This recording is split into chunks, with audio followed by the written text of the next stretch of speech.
In every situation, we must live according to the priorities of God. In fact, He's the one who created everything, and He's the King, the sovereign ruler over everything. He's the owner of everything, and we cannot live without satisfying His priorities, because the priorities of God are our priorities. In fact, the priorities of God the Father were the priorities of Jesus, His only Son, who was sent to earth to give back His kingdom to mankind, so that they could start again living as citizens of the heavenly country, living as children of God in the colony earth, and living as ambassadors for Christ, ambassadors of this government in heaven that's represented on earth as well. So every single civilization system, every single nation, every single system of ideas and philosophies, every religion has been trying to find the way to have this perfect and ideal world brought back on earth. We are all the same, because this is the long search for reality that is in every single human being. We are all the same, and we're all searching for the same thing. Religion teaches you to search this ideal and perfect world, but cannot give it to you, because the only system that can work on earth is a system that comes from heaven, comes from outside, because the earth cannot produce a system against itself. I'm saying this because since man declared independence, the earth itself rebelled against man. So life is difficult down here now. It is difficult because of that declaration of independence. But Jesus has brought back His influence and His impact as a king over this domain, this territory, and we can rule it again. We can rule over it again. Therefore, if this long search implies that something was lost and now has been found again, we should stop searching for it and we should start living it. This is the problem. So the common pursuit of all humans is this: to find what was lost, and once you found it, you stop looking for it and you start living it. Now, the problem of most Christians today is that they have kept looking for that system when Jesus came to give it back to them and say, we don't need any more religion. He said, the law and the prophet until now.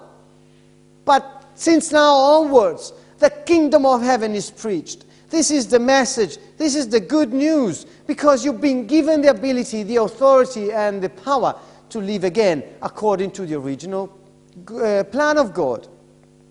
Therefore, the desire in every human being is the desire to possess the ability to control one's circumstances and destiny. And this term power which I'm using is not in reference to tyrannical, oppressive, dictatorial control over people, but rather the ability to control one's own circumstances and environment. In Matthew 6:33, the statement of Jesus is very clear. He says, seek first His kingdom and His righteousness. All these things will be given to you as well. This is so much important to give us the idea which are the priorities of God for mankind. We start therefore from verse 25 in this 6th chapter of the Gospel according to Matthew. He says, therefore I tell you, do not worry. I'm telling you now. I'm giving you the words of the king. He's a king speaking. And when a king is saying something, what he says cannot be discussed, or you cannot have an opinion different from him. You see, the problem is this with mankind. We always are brought to give our opinion about things.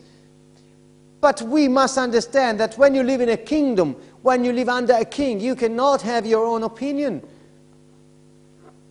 He says, I tell you, do not worry about your life, what you will eat or drink, about your body, what you will wear.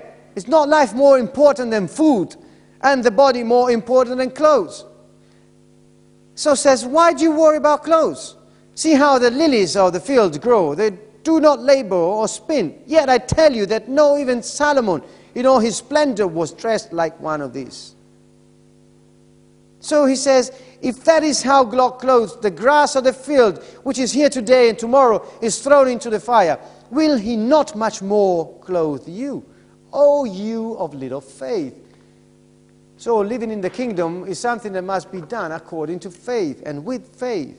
So do not worry, says the king, saying, what shall I wear? Why do you say, what shall I eat? And why do you say, what shall I drink? The pagans, Jesus says, run after all these things, and your heavenly Father knows that you need them. When Jesus was saying pagans, he was saying people that had their religion. Pagans were very religious people. They had their beliefs, they had their rituals, they had their inner and inherent desire to be reconnected to a spiritual and a supernatural system which would be able to control their circumstances of life. And Jesus says, these things, the things that you need to live by according to the natural instinct and needs, God knows, because he's a father. He knows you need them. Don't worry about them, he says. I'm a king. Everything that exists, it belongs to me. Therefore, I'm a king. I can move things, resources. If you need anything, and that thing is something that, according to my plan, needs to be in your hands, it will be in your hands. So don't worry that you will not have the things that you need to meet your destiny. Your destiny is being designed by me. I know what you need, and everything that exists is mine. So why do you worry? I tell you why. Because you don't believe I'm a king.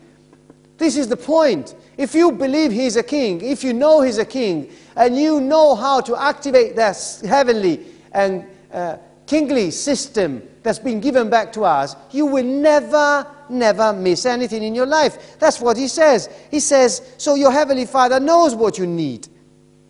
Seek first the kingdom and his righteousness, and all the things that you need will be given to you as well. Now, I want to clarify two words that Jesus is using here. In most versions, they are sort of use different translations, but I went back to the Greek version, and I saw that this seek first, this word seek in English is in Greek something which is different, is from the word zeteo. Zeteo is a verb which has different meanings. Now, listen here. The first meaning is to look for, to follow tracks.